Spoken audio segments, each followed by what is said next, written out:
Expectations about auto glass removal in today's market are increased greatly, and the concerns over that increase are both in health and safety standards as well as quality of the installation itself. It has the capability to accomplish things no other tool can accomplish. It's safer for the user and better protects the vehicles you work on every day. Because of its advanced design and unique function, technicians will need training and practice using the BTB tool. But if you're patient through the learning process, you will achieve a level of professional service you can take great pride in.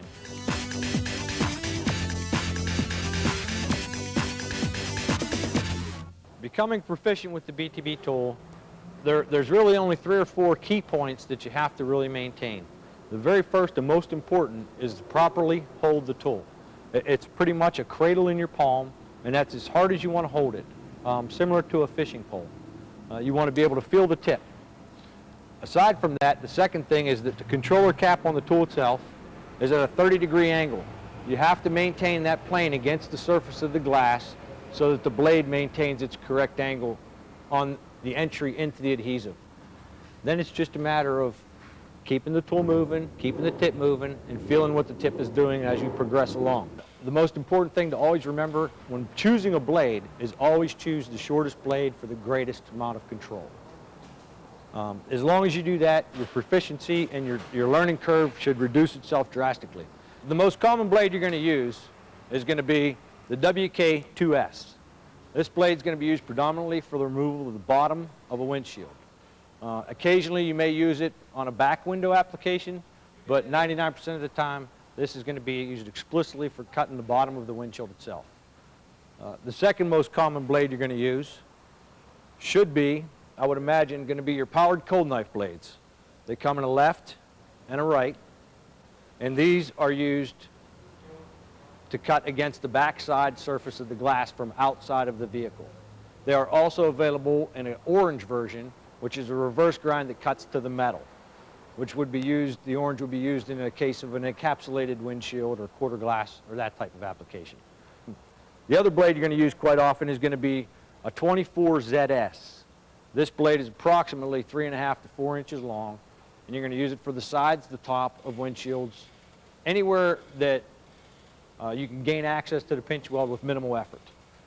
Now this is a 24ZRS, which is an orange reverse ground blade used explicitly for use with encapsulated glass. When you get an R&R application where the glass is extremely curved, you're going to switch and you're going to go to a 24RS, which is a longer, very flexible blade that will follow the bend in the glass. This is something you would use on the back of, say, a Tahoe back glass on the top cut. Anywhere at all that you need to get in where you need the flexibility and to stay close to the body, this would be the blade of choice. There are other blades available, but with these 6 blades you should be able to become extremely proficient in a relatively short amount of time, as long as you maintain the first 3. You know, the properly holding the tool, the proper angle of the blade, and always remember to lubricate your cut. Don't hold it like a fine tool, don't hold it like an equalizer or anything else. Basically what you want to do is just kind of palm it in your hand, okay, like you're doing the inside, like you're doing the bottom. Okay. Just palm it in your hand and lay it this way, okay? If you have a straight blade in there, you're going to hold it like that, and what I do is I usually just use my fingers like this, and I'll hold it like this, and I use the back end, okay, kind of steer the blade when I got a straight blade, and I hold it the same way when I'm using the cold knife. I just turn it over this way. That way, what you want to do is try and keep this hand, so you can lower the back of the tool. You want to keep this hand right here, this profile, as thin as possible so you can lower the back. Exceptions to the most common removal practice is probably going to be when you run into a heated windshield. It either has heater posts at the bottom, or it has an antenna attachment at the top, or it's an encapsulated piece of glass. Those are basically the only times that you're really going to come into a problem that's going to be outside the norm, so to speak. So when you come up against that is where you may switch to a reverse cut blade that's going to steer down to the pinch weld away from those attachments on the glass. When you'd get that frustration level, you'd want to force it. You'd want to force it. And you'd start to force it. And when you force the tool, it stops. It virtually just stops. When you let off and you let the tool do the work, it just kind of goes along.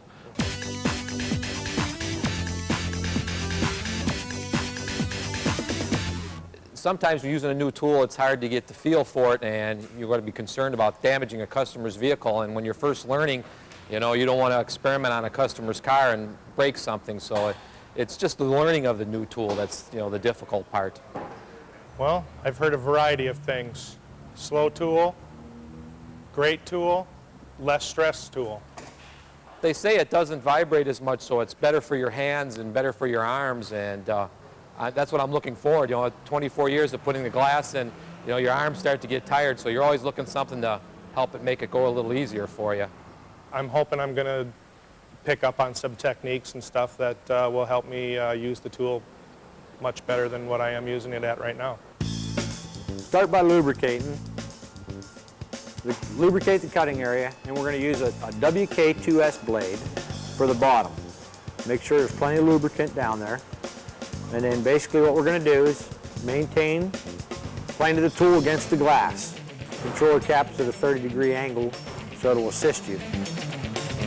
Once the blade's penetrated, as you'll see now, we basically just keep sweeping the tool across the bottom until we get near center.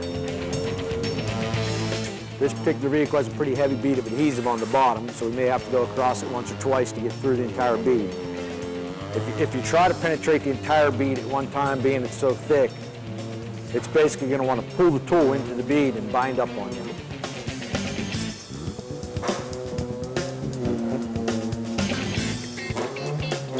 You'll see where the blade you can notice where it went through the adhesive, through the entire bead now. So at this point, we're going to sweep. We've reached the point where we can gain access to the entire bead. Now we'll just continue across the middle and finish the cut.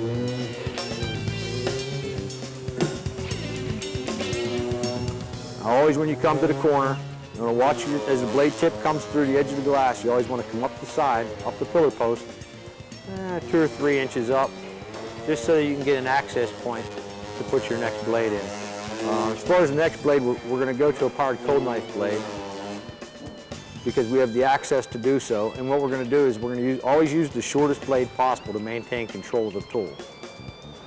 Now we're just checking now to make sure that the bottom's all broken away and loose.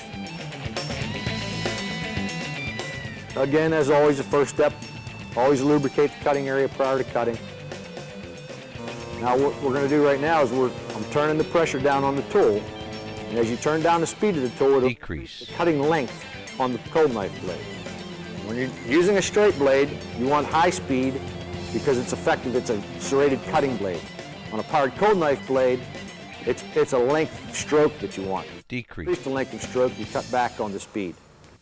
When he was cutting it out, I could tell that he wasn't having a lot of strain. The tool moved pretty much by itself. He wasn't forcing it to move around. And that's the 2-inch bead that's down here. You can see that's a difficult cutout, and he made that cutout go very simple with that thick bead. And when he changed the tools, it seemed to go real smooth. That was another one of my concerns, is how often he had to change a blade in there, and he made the change very smooth and quickly. We have a Toyota Land Cruiser in the shop for an R&R. We're going to use the BTB knife to cut it out.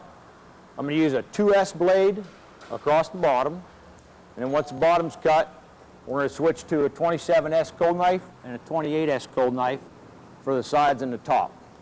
Whole process shouldn't take very long. If need be, and the S isn't long enough, then we'll switch to a medium cold knife blade to get the balance of it out. That's pretty much it. I'm going to get in, start on the bottom. Always lubricate your cut first and see how it goes.